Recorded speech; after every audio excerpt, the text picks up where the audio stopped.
আসসালামু আলাইকুম এভরিওয়ান। আজকে আমি আপনাদেরকে দেখিয়ে দিব আপনাদের হাতে থাকা মোবাইল ফোনটি দিয়েই খুব সহজে আপনারা কিভাবে ট্রেনের টিকিট কেটে ফেলতে পারবেন। অনেকে কিন্তু ট্রেন টিকিট কাটার জন্য এখন কিন্তু আপনাদের আর সিরিয়ালে দাঁড়ানো থাকা লাগবে না এবং কি স্টেশনেও কিন্তু যাওয়া লাগবে না। আপনাদের হাতে থাকা মোবাইল ফোনটি দিয়ে কিন্তু আপনারা খুব সহজভাবেই কিন্তু ট্রেনের টিকিট কেটে ফেলতে পারবেন। তো চলেন কিভাবে কাটবেন বাকি প্রসেস আপনাদেরকে আমি মোবাইল স্ক্রিনে দেখিয়ে দিতেছি। ট্রেনের টিকিট কাটার জন্য সর্বপ্রথম আপনারা চলে যাবেন গুগল ক্রোম বাজারে।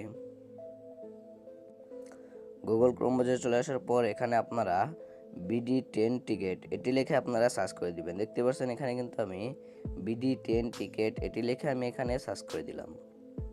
সার্চ করে দেওয়ার পর এরপরে কিন্তু আপনাদের মাঝে এরকম কিন্তু একটি ওয়েবসাইট এখান থেকে ওপেন হয়ে যাবে। দেখতে পাচ্ছেন সর্বপ্রথমে যে ওয়েবসাইটটা রয়েছে সেই ওয়েবসাইটের ভিতরে আপনারা ক্লিক করে দিবেন। ওয়েবসাইটের ভিতরে ক্লিক করে দেওয়ার পর এরপর আপনাদের এখানে অ্যাড আসতে পারে, আপনারা অ্যাডগুলোকে স্কিপ করে নেবেন। স্কিপ করে নেওয়ার পর এখানে কিন্তু আপনাদের মাঝে এরকম ইন্টারফেস শো হবে। এখানে সর্বপ্রথম আপনারা ফর্ম দেখতে পারবেন, আপনারা কোথা থেকে যাবেন এটি আপনারা এখানে সিলেক্ট করে দিবেন। তো আমি এখান থেকে সিম্পলি ঢাকা এখানে সিলেক্ট করে দিতেছি। দেখতে পাচ্ছেন এখানে আমি ঢাকা সিলেক্ট করে দিলাম।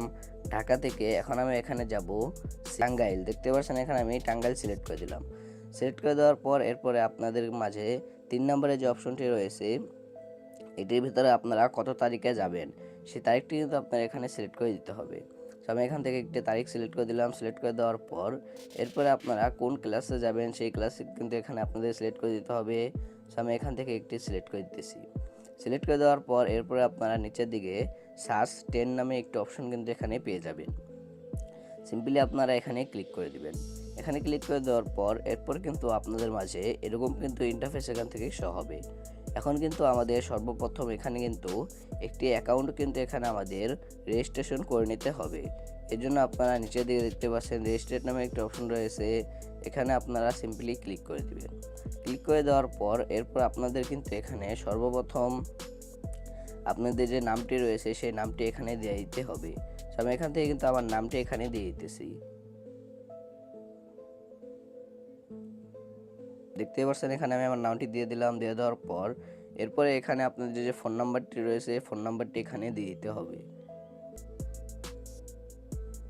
ফোন নাম্বারটি দিয়ে দেওয়ার পর এরপরে আপনাদের এখানে আপনাদের যে এনআইডি কার্ডটি রয়েছে বা স্মার্ট কার্ড রয়েছে সেটির যে আপনাদের নাম্বারটি রয়েছে সেই স্মার্ট কার্ডের এবং এনআইডি কার্ডের নাম্বারটি আপনারা এখানে দিয়ে দিবেন। দিয়ে দেওয়ার পর এরপরে আপনারা এখানে আপনাদের ডেট অফ বার্থ মানে আপনাদের যে জন্ম তারিখটি রয়েছে সেই জন্ম তারিখটা কিন্তু এখানে আপনারা দিয়ে দিবেন। সেখান থেকে কিন্তু আমি জন্ম তারিখটা এখানে দিয়ে দিতেছি।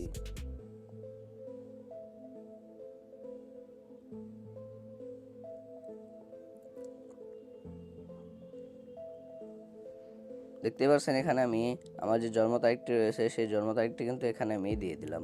দিয়ে দেওয়ার পর এরপরে কিন্তু আপনাদের মাঝে এরকম একটি অপশন চলে আসবে। এখানে সাইন মতো একটি অপশন আপনারা এখানে পেয়ে যাবেন। এখানে সিম্পলি আপনারা ক্লিক করে দিবেন। ক্লিক করে দেওয়ার পর এখানে কিন্তু আপনাদের কিছু এখানে মিলাতে বলবে। দেখতে পাচ্ছেন এখানে কিন্তু আমাদের কিছু কিন্তু এখানে রোবট যে রয়েছে সেগুলো আমাদের মিলিয়ে নিতে হবে। তো আপনারা দেখে দেখে এগুলো আপনারা মিলিয়ে নেবেন। নেওয়ার পর এরপর ভেরিফাই অপশন পেয়ে যাবেন, এখানে ক্লিক করে দিবেন। ক্লিক করে দেওয়ার পর দেখতে পাচ্ছেন আমাদের এটি কিন্তু ভেরিফাই এখানে হয়ে গেছে। এরপর নিচের দিকে ভেরিফাই অপশন পেয়ে যাবেন, এখানে সিম্পলি আপনারা ক্লিক করে দিবেন। ক্লিক করে দেওয়ার পর এরপর কিন্তু আপনাদের মাঝে এরকম কিন্তু এখানে ইন্টারফেস চলে আসবে। এখানে আপনারা দেখতে পাচ্ছেন এখানে আপনারা ট্রেনের যে টিকিটগুলো রয়েছে সেই ট্রেনের টিকিটগুলো কিন্তু আপনারা এখানে দেখতেই পারবেন এবং কি ট্রেন আমাদের কয়টায় আমাদের ছাড়বে এবং কি কয়টার ভিতরে আমাদের ট্রেন পৌঁছাবে সকল প্রকার ডিটেলস কিন্তু আপনারা এখানে পেয়ে যাবেন। এবং কি আপনারা এখানে কিন্তু সিটের কিন্তু আপনারা এখানে যে আমাদের টাকার অ্যামাউন্টটি রয়েছে সেই অ্যামাউন্টও কিন্তু আপনারা এখানে দেখতে পারবেন।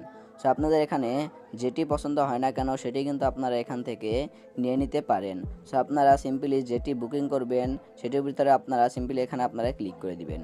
ক্লিক করে দেওয়ার পর এরপর কিন্তু আপনাদের মাঝে এরকম কিন্তু ইন্টারফেস শো হবে। এখানে আপনারা হলুদ কালার এবং কি কালো কালার যেগুলো আপনারা দেখতেই পাচ্ছেন এগুলো কিন্তু আমাদের অলরেডি কিন্তু বুকিং করা হয়ে গেছে এবং কি এখানে আমাদের যে সাদা কালারগুলো রয়েছে এখানে দেখতে পাচ্ছেন এগুলো কিন্তু এখন আমাদের বুকিং হয়নি। আপনারা কিন্তু এই সাদা কালার এগুলো কিন্তু আপনারা এখান থেকে বুকিং করে নিতে পারবেন সিটগুলো।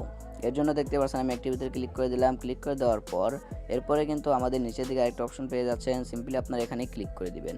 এখানে ক্লিক করে দেওয়ার পর এরপরে আপনারা যে সিমের নাম্বারটি দিয়েছিলেন সেই সিমে কিন্তু একটি ওটিপি চলে যাবে। সেই ওটিপির নাম্বারটা কিন্তু আপনাদের সিম্পলি এখানে বসিয়ে দিতে হবে। সো আমার নাম্বারে কিন্তু একটি ওটিপি চলে এসেছে, সেই ওটিপিটি আমি এখানে বসিয়ে দিতেছি। দেখতে পাচ্ছেন ওটিপিটি বসিয়ে দেওয়ার পর এরপর কন্টিনিউ অপশনে ক্লিক করে দিলাম। ক্লিক করে দেওয়ার পর এরপরে কিন্তু আমাদের মাঝে এরকম কিন্তু ইন্টারফেস চলে আসছে। আমাদের ডিটেলস এবং কি আমাদের নাম সকল প্রকারই কিন্তু এখানে চলে এসেছে। এরপরে আপনারা নিচের দিকে আরেকটা অপশন পেয়ে যাচ্ছেন, সিম্পলি আপনারা এখানে ক্লিক করে দিবেন। ক্লিক করে দেওয়ার পর এরপর আপনাদের কত টাকা এসেছে মোট টাকা কিন্তু এখানে দেখাবে। এরপর আপনাদের যে পেমেন্টটি করবেন সেটা আপনারা কিসের মাধ্যমে করবেন, কোন ব্যাংকিংয়ের মাধ্যমে করবেন সেটি কিন্তু আপনাদের এখানে দিয়ে দিতে হবে। আমি যেহেতু বিকাশের মাধ্যমে করবো এর জন্য বিকাশ সিলেক্ট করে দিলাম। সিলেক্ট করে দেওয়ার পর এরপর আমি ক্লিক করে দিলাম। এখানে ক্লিক করে দেওয়ার পর এরপর আপনাদের মাঝে কিন্তু এরকম ইন্টারফেস চলে আসবে। এখানে আপনাদের যে বিকাশ নাম্বারটি রয়েছে সেই নাম্বারটি কিন্তু এখানে দিয়ে দিতে হবে। সো এখান থেকে কিন্তু আমি যে বিকাশ নাম্বারটি রয়েছে সেই বিকাশ নাম্বারটি দিয়ে আমি এখানে ক্লিক করে দিলাম। ক্লিক করে দেওয়ার পর এরপর সেই নাম্বারে কিন্তু একটি ওটিপি চলে আসবে, সেই ওটিপিটি কিন্তু এখানে বসিয়ে দিতে হবে। সো আমি কিন্তু এখানে ওটিপিটি বসিয়ে দিলাম। বসিয়ে দেওয়ার পর আবার এখানে ক্লিক করে দিলাম। ক্লিক করে দেওয়ার পর এরপর কিন্তু আপনাদের যে বিকাশের পিনটি রয়েছে সেই পিনটি আপনাদের এখানে দিয়ে দিতে হবে। আপনারা বিকাশের পিনটি দিয়ে এরপর যদি আপনারা কন্টিনিউ অপশনে ক্লিক করে দেন তাহলেই কিন্তু আপনাদের যে ট্রেনের টিকিটটি রয়েছে সেই ট্রেনের টিকিটটি কিন্তু কাটা হয়ে যাবে। আপনাদেরকে দেখানোর ক্ষেত্রে কিন্তু এখন আমি এটি কাটতেছি না, আমি কিন্তু আরও পরে যে টিকিটটি রয়েছে সেটি কিন্তু কাটবো। আপনারা এমন করে কিন্তু আপনারা সিম্পলি পিনটি দিয়ে এরপরে কিন্তু আপনারা কন্টিনিউ অপশনে ক্লিক করে দিলেই কিন্তু আপনাদের যে ট্রেনের টিকিটটি রয়েছে সেটি কিন্তু কাটা হয়ে যাবে। তো এইভাবেই কিন্তু আপনারা খুব সহজেই আপনাদের হাতে থাকা মোবাইল ফোনটি দিয়েই ট্রেনের টিকিট কিন্তু কেটে ফেলতে পারবেন। সেই কিন্তু ছিল আজকের ভিডিও। ভিডিওটা যদি ভালো লেগে থাকে ভিডিওতে একটি লাইক দিয়ে চ্যানেলটি সাবস্ক্রাইব করে রাখবেন এই ধরনের গুরুত্বপূর্ণ ভিডিওগুলো পাওয়ার জন্য। দেখা হচ্ছে আরেকটা নতুন ভিডিওতে। সবাই সুস্থ থাকবেন, ভালো থাকবেন। আল্লাহ হাফেজ।